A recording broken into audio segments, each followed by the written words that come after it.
고졸 검정고시 한국사 4. 이번 영상에서는 이제 통일신라로 들어가도록 하겠습니다. 통일신라는 이렇게 시대 구분을 할 수가 있어요. 통일 이전에 그냥 신라를 상대, 통일 직후에 가장 국력이 강했을 때를 중대, 그리고 쇠퇴할 때를 하대라고 하는데요. 중대랑 하대라는 말을 쓰진 않지만 알아두면 좋은 개념입니다. 중대 때는 자연스럽게 통일 직후이기 때문에 왕권이 아주 셀 수밖에 없어요. 그렇지만 반면에 하대로 갈수록 왕권은 약화되고 귀족 세력이 득세한다라는 걸 기억해 두고요. 일단 통일신라의 정치부터 봅시다. 신문왕 이전에 태종무열왕, 김춘추가 바로 태종무열왕이고요. 통일을 시작했고요. 그의 아들인 문무왕이 통일을 완성을 합니다. 죽을 때도 나라가 걱정이 되어서 자기를 바다에다 묻어달라고 해요. 경주 앞바다에 문무대왕 수중릉, 대왕암이 있습니다. 신문왕 때는 가장 왕권이 강했던 귀족 세력을 이제 압박을 했었던 왕권의 전제를 이룬 때고요. 즉위하자마자 김음돌의 난을 진압을 함으로써 귀족을 숙청합니다. 제거했다라는 뜻이에요. 유교 교육기관인 국학을 설립을 하고요. 관료전이라는 토지제도를 지급하고 노급은 없앱니다. 이따가 더 자세히 설명할게요. 그리고 귀족 대표를 상대등이라고 하는데 이 상대등을 억제를 합니다. 그리고 집사부와 기타 여러 부서가 있지만 그 중에서 우리가 기억할 만한 것은 관리들의 비리를 감시하는 역할을 했던 사정부라는 부서가 있었고요. 전국을 구주 5서경으로 구분을 합니다. 상수리제도 밑줄을 칠까요? 이걸 이용해서 지방 세력들을 일정 기간 경주에 와서 거주하게 하던 것을 상수리제도라고 합니다. 그리고 이 시기 때 통일 직후이기 때문에 민족 융합을 이루는데 큰 도움이 되었던 기구가 군사조직 구서당입니다. 나올만 합니다. 고구려와 백제 사람뿐만 아니라 신라 그리고 말가림까지 포함을 했습니다. 자, 그러면 사진 좀 볼게요. 이게 경주에 있는 문무대왕 수중릉이고요. 이게 통일 신라의 구주 5소경입니다. 9개의 주가 있고요. 빨간색으로 표시된 지금의 광역시라고 생각하면 됩니다. 다시 프린트로 갑니다. 자, 통일신라의 경제 보면요. 관료전과 노급이라는 개념이 있어요. 옛날에는 관리들에게 월급을 돈으로 준 것이 아니라 세금을 거둘 수 있는 권리를 주었습니다.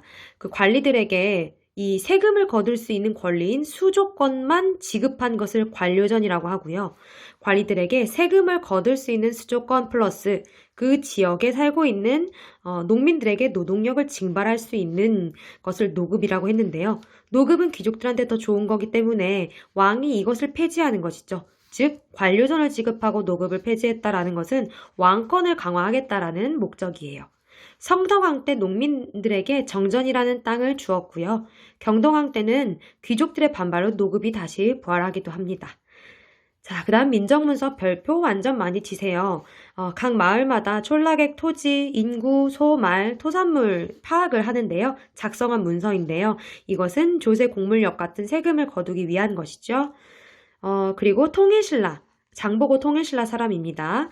청해진을 완도에 설치합니다. 해적을 소탕하고 해상무역을 했죠. 그리고 장보고처럼 중국에 건너간 신라 사람들이 많이 살았던 곳이 신라방, 신라원, 신라소입니다. 이거 되게 중요해요. 통일신라의 국제무역항은 지금의 화성, 그러니까 서울 근처죠. 화성시 당항성입니다. 참고해야 될 게 고려 병란도와 헷갈리지 마세요. 경주에도 시장이 많이 있었습니다. 동시, 서시, 남시. 사회에서는 골품제라는 제도 중요합니다. 혈통을 진골, 성골부터 해서 육두품, 오두품 쭉 이렇게 높고 낮음에 따라서 개인의 어떤 활동범위나 집 크기 같은 일상생활까지 규제가 되었습니다. 그 중에서 가장 중요한 거는 육두품이에요. 높긴 하지만 성골, 진골보다 높진 않았기 때문에 공부를 했죠. 왕의 조언자는 행정실무를 했습니다. 이런 설총이나 최치원 같은 사람들이 대표적인 육두품이었고요. 자, 문화를 보면 스님들 3명, 원효, 의상, 해초. 원효는 불교 대중화에 기여했어요. 일심사상, 화쟁사상, 그리고 아미타신앙. 나무 아미타불만 외워도 극락에 왕생할 수 있다. 자, 의상은 당나라로 유학해서 화엄사상을 배워오고요. 해초는 인도까지 가서 왕호천축국전을 썼네요. 그리고 불교에서는 경전이나 교리가 아닌 참선이나 깨달음을 중시하는 선종이 유행을 해요. 이걸 호족들이 참 좋아합니다. 그리고 유학에서는 유교 경전의 이해 수준을 평가해서 관리 등용에 참고했던 독서 상품과가 있었다라는 거. 풍수지리설도 나타나고요. 자, 예술품 봅시다. 상원사 종, 그리고 무구정광 대다란이경, 세계에서 가장 오래된 목판 인쇄물 불국사 석가탑에서 발견됐죠. 별표. 불국사 3층 석탑이 이콜 석가탑이고요. 석굴암 그리고 승탑 있습니다. 자, 통일신라 말기의 상황 별표치고 전성기 때랑 비교합시다. 진골 귀족들이 왕위쟁탈전 벌이고요. 왕의 비서실장 격인 집사부 시중보다 귀족 대표인 상대 등이 훨씬 더 강합니다. 지방의 각지에서 호족들이 성장을 합니다. 중앙의 통제에서 벗어났고요. 스스로 누가 시키지도 않았는데 성주나 장군을 칭합니다. 자, 육두품과 선종승려도 신라에 등을 돌려요. 풍수지리설이 유행하고 선종이 유행합니다. 원종과 애노의 난을 시작으로 농민 봉기가 확산이 됩니다. 사진 볼게요. 이게 석가탑이고 이게 다보탑입니다.